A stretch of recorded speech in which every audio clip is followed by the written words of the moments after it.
Heat का chapter जब हम लोगों ने स्टार्ट करा तो I had given you all 4 or 5 points, 4 or 5 basic concepts about heat energy. So we'll start with a simple questionnaire session जिसका नाम पुकारेंगे वो आंसर करेगा. तो सबसे पहले I would like to ask a question to Ankit Singh.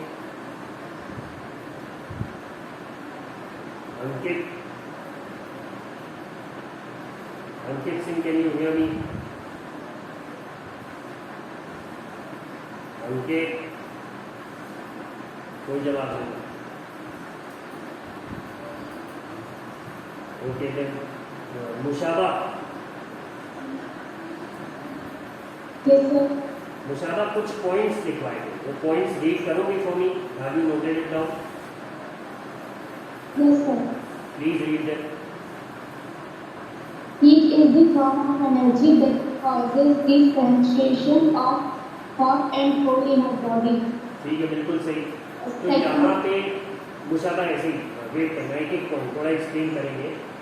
Heat is a form of energy that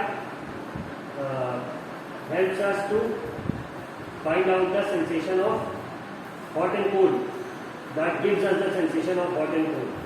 तो कोई अगर सबसे पहले पूछ ले कि हीट क्या है तो पहला पॉइंट यही है. एक तरह की एनर्जी है जिसकी वजह से हमें ठंडा या गर्म फील होता है. ठीक है, तो सबसे पहली बात हीट एनर्जी की क्या होगी? कोई पूछे कि ये जो चैप्टर पढ़ रहे हो इसी का क्या मतलब है, तो first word that you see heat. तो आप क्या बताएंगे कि ये एनर्जी होती है, इसी की हेल्प से ही हमें ठंडा या गर्म महसूस होता है. Now the second point मुशाबा, what was it? Heat energy always flows from hotter region to colder region. ठीक है, बिल्कुल सही. जैसे कि पानी की आदत होती है, we all have observe water that it flows from, जहाँ पे ज़्यादा पानी होगा वहाँ से कम पानी के डायरेक्शन में जाएगा, या फिर जो पानी ऊंचाई पे रखा होगा वहाँ से वो नीचे की डायरेक्शन में जाएगा. इसी तरह हीट की भी, अब कोई बॉडी बहुत ज़्यादा हॉट है तो हम क्या कहेंगे? इसके पास बहुत ज़्यादा हीट एनर्जी है. और कोई बॉडी कोल्ड है तो हम कहेंगे इसके पास कम हीट एनर्जी. तो अगर हम किसी तरह दोनों को कनेक्ट करें तो हीट हमेशा हॉट बॉडी से कोल्ड बॉडी की तरफ जाए. कभी भी ठंडी बॉडी गर्म बॉडी को हीट नहीं देगी, गर्म से ठंडे की तरफ जाए. ये एक यूनिवर्सल रूल. ठीक है, ये हो गया मुशाबा. The third point, The degree of hotness or coldness of body is called its temperature. ठीक है, बिल्कुल सही. तो अब यहाँ पे क्या बताया गया? सबसे पहले हमने जाना हीट एनर्जी क्या है, फिर दूसरा उसकी आदत जाना, आदत है उसकी कि वो हमेशा हॉट बॉडी से कोल्ड बॉडी की तरफ जाएगी. फिर तीसरा किसी ने पूछा कि how are we going to measure heat, कितना है? जैसे कि हम कहते हैं एक गिलास पानी हमारे पास, या एक पेप्सी की बोतल में 200 मिलीलीटर कोल्ड ड्रिंक आती है, तो हमें सब चीज़ को मेजर करने का मतलब तरीका है कि घर से स्कूल मेरा 3 किलोमीटर है तो डिस्टेंस पता लगे. कहीं हीट को कैसे मेजर करें? तो कहें कि कोई बॉडी कितनी गर्म है या कितनी ठंडी है, द डिग्री ऑफ हॉटनेस और कोल्डनेस ऑफ अ बॉडी, इसे हम क्या कहते हैं? टेम्परेचर. टेम्परेचर आपको बताएगा कि कोई बॉडी कितनी हॉट है. कहे अच्छा, जैसे डिस्टेंस की यूनिट मीटर है, वॉल्यूम की यूनिट मिलीलीटर है, और टाइम की यूनिट सेकेंड्स है या आवर है. इस तरह से टेम्परेचर की क्या होती है? टेम्परेचर की यूनिट डिग्री सेल्सियस और भी होती है, जैसे केल्विन होता है, फ़ारेनहाइट होता है. लेकिन मेनली हम लोग टेम्परेचर की बेसिक यूनिट जो कंसिडर करते हैं वो क्या है? Degree Celsius. अच्छा, ये हो गया. चौथा पॉइंट क्या है मुशाबा? When heat flows to our body, we feel hot, and when heat flows out of our body, we feel cold. ठीक है, बिल्कुल सही. अच्छा, एक बात और समझ लो. अब गर्मी आपको कब लगती है या कोई चीज़ गर्म कब लगेगी आपको? तो अगर कोई बॉडी गर्म लग रही है तो मतलब उसका टेम्परेचर इस समय आपके बॉडी टेम्परेचर से ज़्यादा है. तो अब पहला पॉइंट वाली बात आ गई कि हॉट बॉडी से कोल्ड बॉडी की तरफ हीट फ्लो करेगी.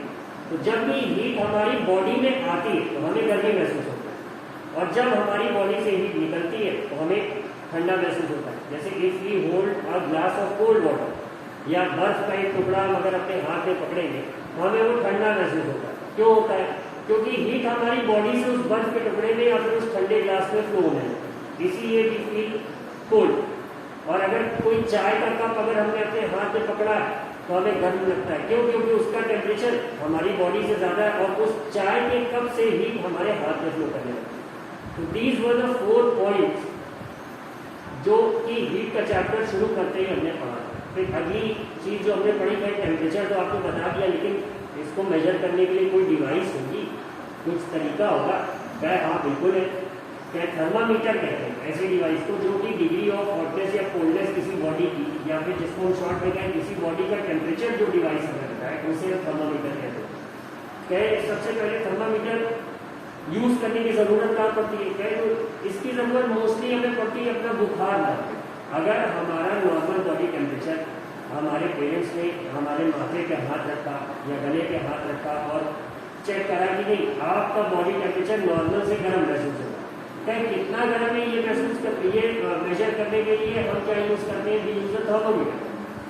Now what does it do? It tells us the temperature of our body.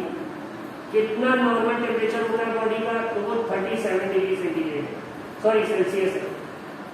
आप 37 डिग्री सेल्सियस से अगर ज्यादा वो बता रहा है हमारी बॉडी का, तो हम कहते हैं कि हमें फीवर या फिर बुखार। और कितनी रेंज होती है ये? कितना? तो क्या 35 डिग्री सेल्सियस से लेकर 42 डिग्री सेल्सियस के बीच में ये बताता है। क्या बाकी का कैसे पता करेंगे? क्या बाकी के लिए दूसरा थर्मोमीटर होता है। अच्छा, तो फिर ये तो कौन सा होता है? ये क्लिनिकल थर्मोमीटर। ये क्लिनिकल नाम इसका ऐसे पड़ा कि फीवर अगर हमें होता है तो हम डॉक्टर के पास जाते हैं। डॉक्टर का क्या होता है? क्लिनिक होती है, डॉक्टर की क्लिनिक जाते हैं।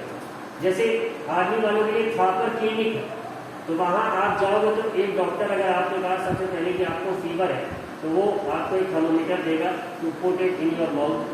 फिर 1 मिनट के बाद आपसे मांगेगा और आपके बॉडी का टेम्परेचर वो देख के बताएगा कि आपको फीवर है कि नहीं है, हल्का बुखार है, तेज बुखार है, इस तरह से। ये तो बस हमें 35 से 42 के बीच में बता रहा है। अगर हमें बर्फ का टेम्परेचर मेजर करना है या उबलते पानी का टेम्परेचर क्या, उसके लिए लेबोरेटरी थर्मामीटर क्या। अच्छा, उसकी रेंज क्या होती है?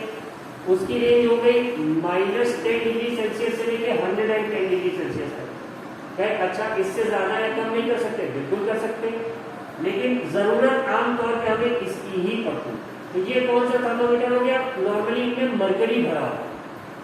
मरकरी कहाँ पे होता है? थर्मामीटर हम जब देखते हैं तो उसका जो बल्ब होता है वो सिल्वर्ड होता है। तो वो सिल्वर्ड एक्चुअल में चांदी का होता है कि वो होता है ग्लास का? अभिजीत यादव म्यूट कर लो माइक अपना। अच्छा, this girl with the name of Abhijit, हाँ ठीक। तो क्या मेजर कर सकते हैं? बिल्कुल, इसमें मरकरी भरा होता है। मरकरी कहाँ होता है? इसके बल्ब में होता है। और जैसे ही उस बल्ब को किसी हॉट बॉडी से हम टच कराते हैं तो ये मरकरी राइज करता है। कहाँ राइज करता है? उस थर्मामीटर के अंदर ही एक पतली सी ग्लास ट्यूब होती है। क्या? अच्छा, ग्लास ट्यूब होती है। हाँ, उसी में राइज करता है। क्या कहाँ तक राइज करता है? कि जितना टेम्परेचर होगा बॉडी का ये उतना ही राइज करेगा। अच्छी बात है। क्या? तो जैसे ही हम हटा लेंगे उसको उस हॉट बॉडी के कॉन्टैक्ट से, as soon as we remove it, वो मरकरी वापस गिर जाएगी, ठंडी होने लगेगी। या नहीं?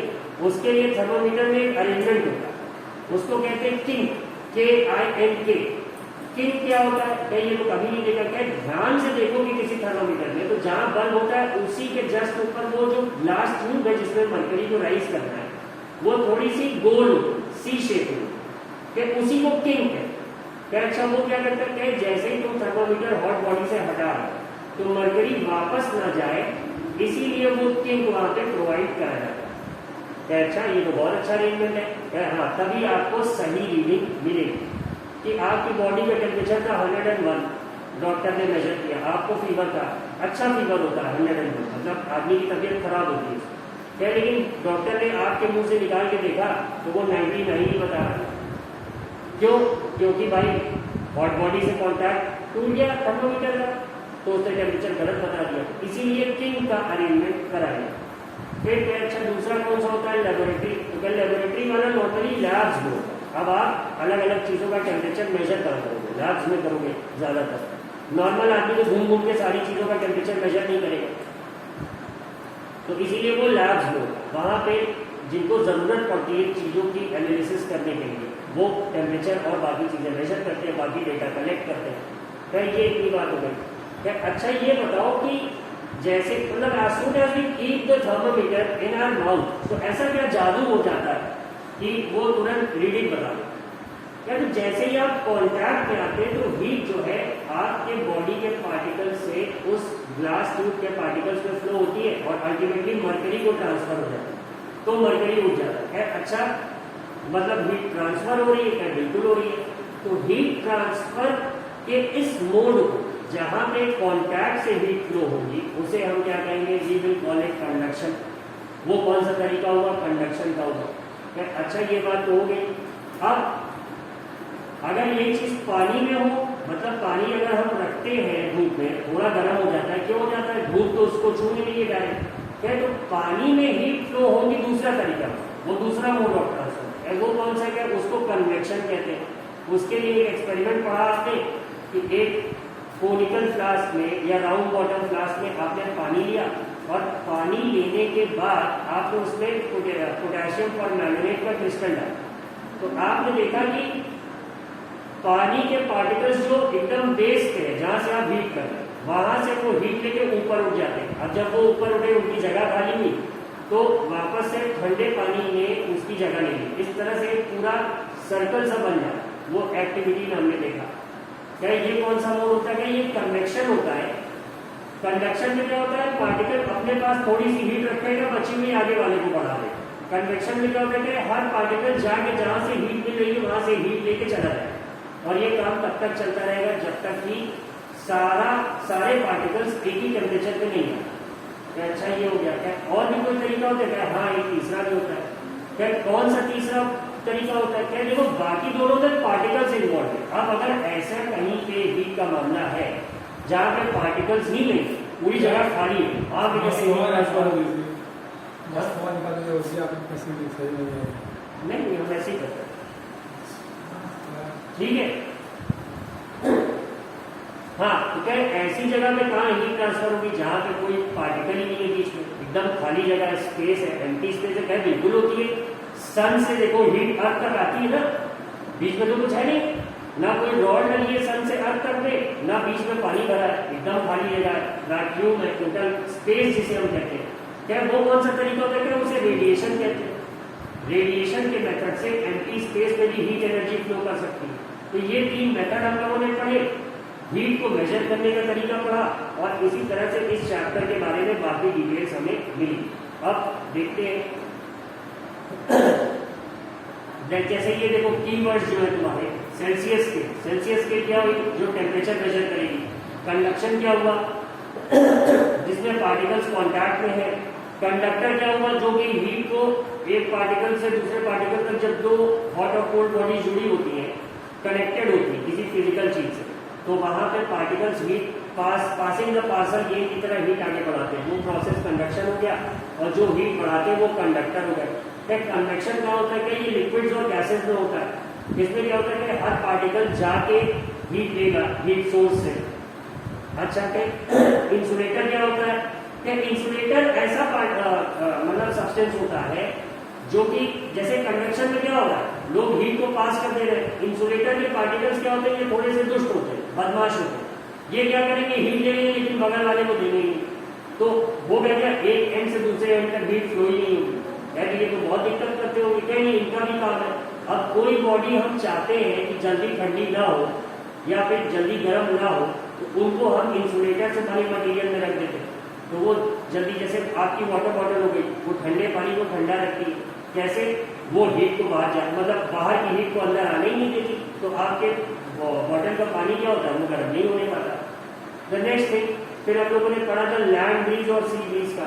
तो लैंड ब्रीज और सी ब्रीज का एक बहुत अच्छा सा डायग्राम हमें यहाँ पे दिख रहा है, अगर स्क्रीन पे सबको दिख रहा हो। तो यहाँ पे क्या होता है? दिन में जमीन जो होती है वो ज्यादा जल्दी गर्म हो जाती है कंपेयर टू वाटर। तो अब इस जमीन गर्म हुई, उसके कॉन्टैक्ट में क्या है? हवा है। हवा भी गर्म हो गई। अब जब हवा गर्म हो गई तो वो ऊपर उठ जाए, ऊपर उठ जाएगी तो उसकी जगह खाली होगी। तो जो वाटर के ऊपर की हवा है वो उसकी जगह लेने के लिए वाटर से लैंड की तरफ फ्लो करने लगेगी। अब वाटर तो है नहीं वहां पे क्या है? वहां सी है। तो इसीलिए जब सी के ऊपर की हवा लैंड की तरफ बहने लगती है, क्योंकि लैंड के ऊपर की हवा गर्म होकर ऊपर उठ चुकी है, तो ऐसी ब्रीज को हम क्या कहते हैं? We call it sea breeze. अब रात में क्या होता है, रात में इसका उल्टा होता है। अब लैंड जो है वो पानी के कंपैरिजन में ठंडी होगी रात को, क्योंकि सूरज तो है नहीं, the land is not getting any heat from anywhere. तो होगा क्या कि अब पानी के ऊपर जो हवा है इट बिकम्स कंपैरेटिवली हॉटर, तो वो क्या करेगी, वो ऊपर उठ जाएगी। तो अब उसकी खाली जगह के लिए क्या होगा, कहीं लैंड के ऊपर की जो ठंडी हवा है अब रात के समय वो सी की तरफ जाने लगेगी। अच्छा, तब इसका अगर ऊपर वाली का नाम सी ब्रीज था तो इसका नाम क्या हो जाएगा, कहीं ये लैंड से सी की तरफ जा रही है इसीलिए इसका नाम लैंड ब्रीज हो जाएगा। क्या इसके पीछे कौन सा मोड ऑफ ट्रांसफर, हीट का मोड ऑफ ट्रांसफर इन्वॉल्व है, कन्वेक्शन है।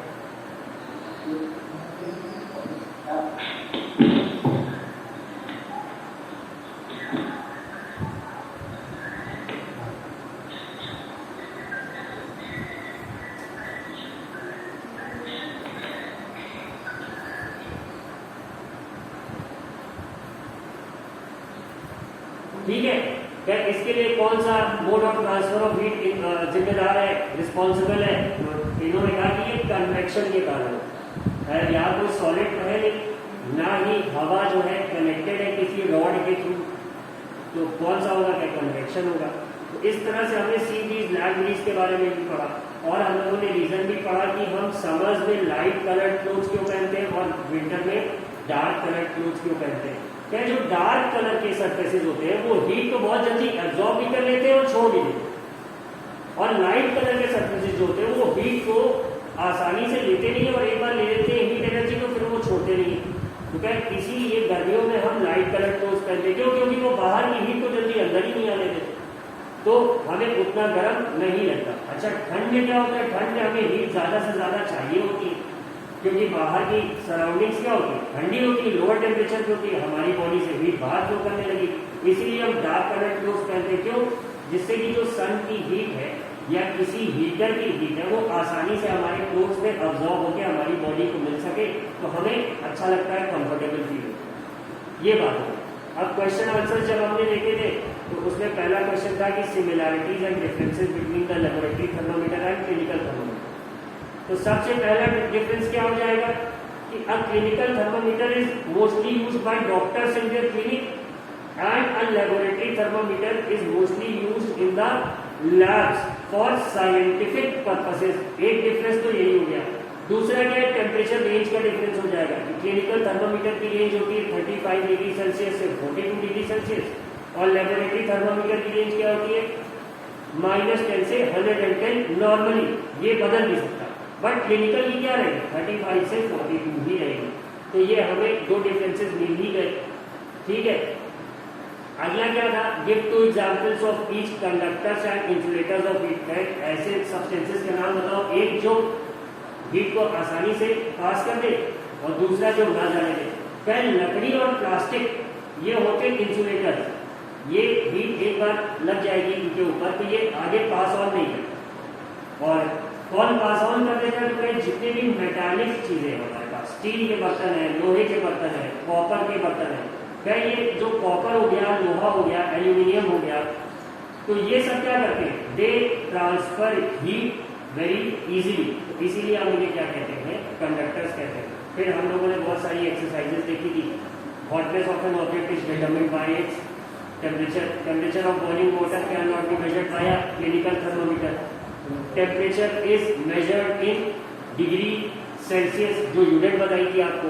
The fourth one was no medium is required for transfer of heat by the process. तो इसका जस्ट अभी डिस्कशन करा हम लोगों ने कि जैसे सन और अर्थ के बीच में बिल्कुल जगह नहीं है, तो वहां पे कैसे हो रहा है, इसका आंसर क्या हो जाएगा, radiation. The fifth one, a cold steel spoon is dipped in a cup of hot milk. गरम पानी, गरम दूध का एक कप है, उसमें एक स्टील का स्पून अगर डिप है तो आपको क्या लगेगा, गरम लगेगा, बिल्कुल गरम लगेगा। क्यों, heat is transfer to its other end by the process of, ये हमने पढ़ा था पासिंग द पार्सल वाला, ये कौन सा प्रोसेस हुआ, ये कन्वेक्शन हो गया। और लास्ट इन द लाइन्स क्या है, clothes of which colour absorbs more heat better than clothes of light colours. तो इसका सीधा सा आंसर ठंडियों वाला मैंने आपको बताया, डार्क कलर क्लोथ्स जो है ज्यादा हीट अब्सॉर्ब करेंगे। फिर ये मैच द फॉलोइंग था, land breeze blows during night, sea breeze blows during day, dark coloured clothes are preferred during winter and light coloured clothes are preferred during summer. ये हम लोगों ने पढ़ लिया। अब ये बोल रहे हैं discuss why wearing more layers of clothing during winter keeps us warmer than wearing just one thick piece of clothing.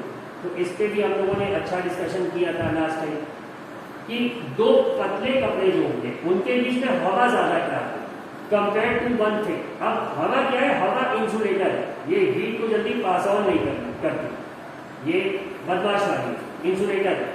तो अब इसमें क्या होगा, ये आपको इसीलिए ठंडियों में दो कपड़े या तीन कपड़े जब आप पहन लेते हैं, भले पतले हैं लेकिन वो आपको ज्यादा गर्म रखेंगे compare to one thick sweater और जैकेट। क्यों? क्योंकि वो उतनी हवा ट्रैप कर नहीं पाएगा। कौन? थिक वाला। ठीक है, फिर अगला इसमें देखो एक ये एक्टिविटी थी कि mark where the heat is being transferred by conduction, convection and by radiation.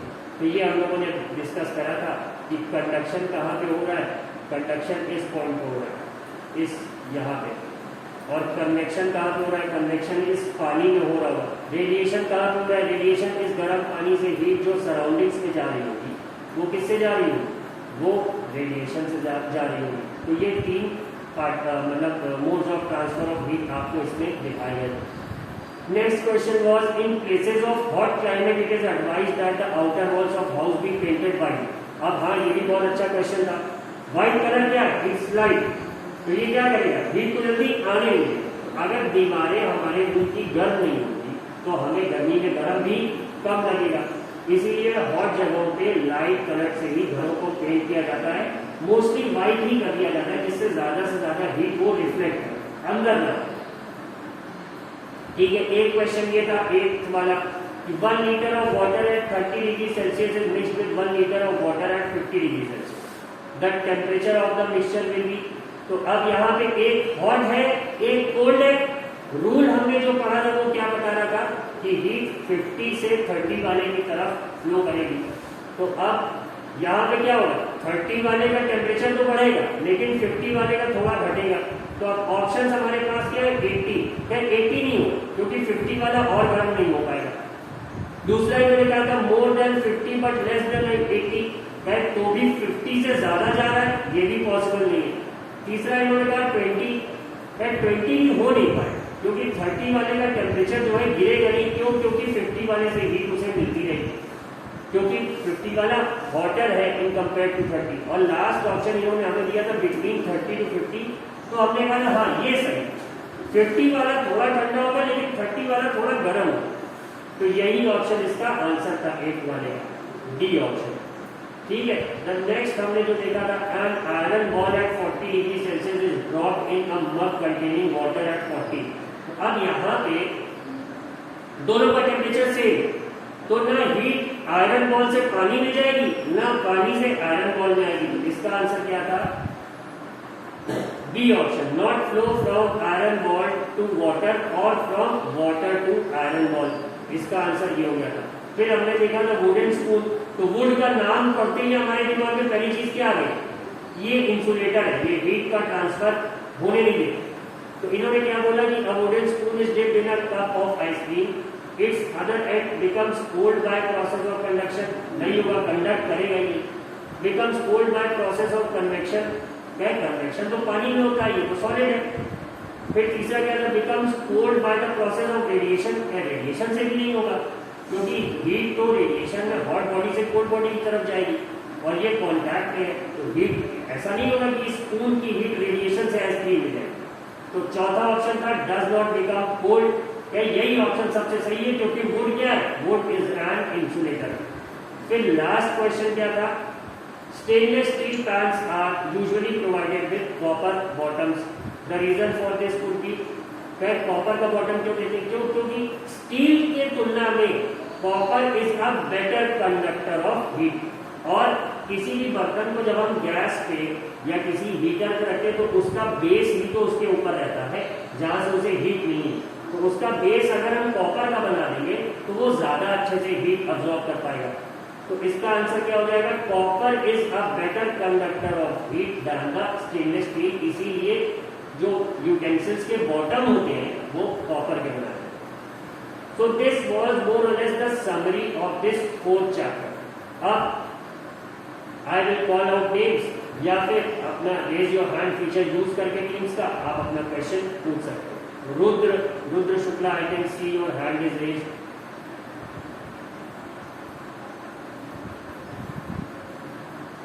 Rudra,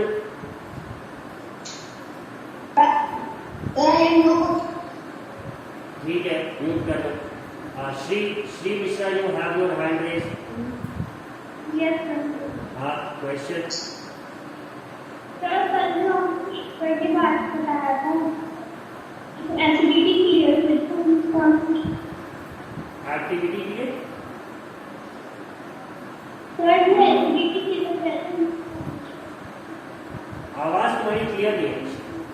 do one thing, तुम अपना क्वेश्चन एक वॉइस नोट रिकॉर्ड करके मुझे व्हाट्सएप पे सेंड करो, ठीक है? और उसके बाद Vivek, I can see your hand raise.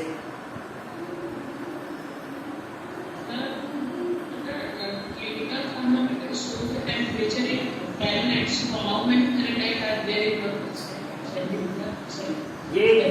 ये क्वेश्चन अच्छा है ये, बट अभी तुम लोगों के लेवल पे ये चीज है नहीं।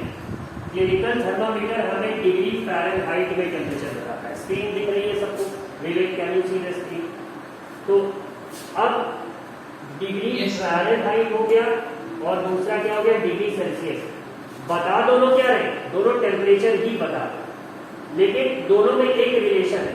क्या बॉडी का टेम्परेचर जब 37 होता है तो बट थर्मामीटर में तो 95 और 97 और इस तरह से लिखा रहता है, ठीक है? तो ये दोनों क्या होते हैं, बराबर होते हैं। डिग्री सेल्सियस में 37 होगा, डिग्री फ़ारेनहाइट में 98.6 होगा। क्या ये कैसे पता लगाते हैं? क्या इसका एक फॉर्मूला कि C/5 is equal to F minus 32/9। ये एक इसका फॉर्मूला होता है convert.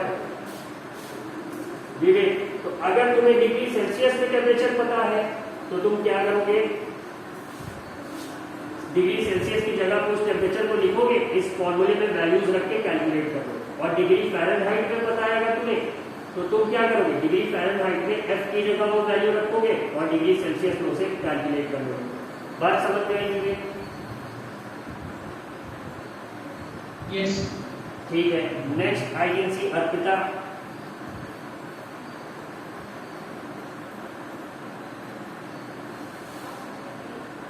Arpita Singh hand is raised.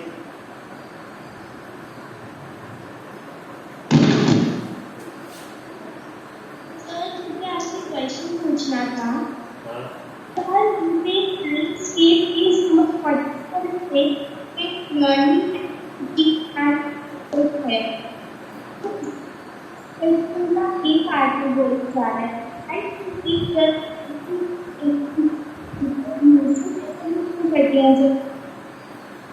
Arpita, तुम्हारा क्वेश्चन बिल्कुल नहीं सुनाएगा। There is some heavy network issue at your तो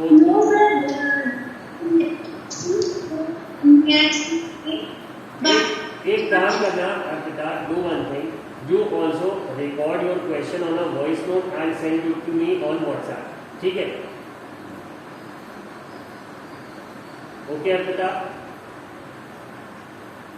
सर, आपको मेरी आवाज बिल्कुल भी नहीं आ रही। ये जितना तुमने बोला अभी ये एकदम क्लियरली आ रही थी, बट जो तुमने क्वेश्चन पूछा उसका एक भी वर्ड नहीं समझा।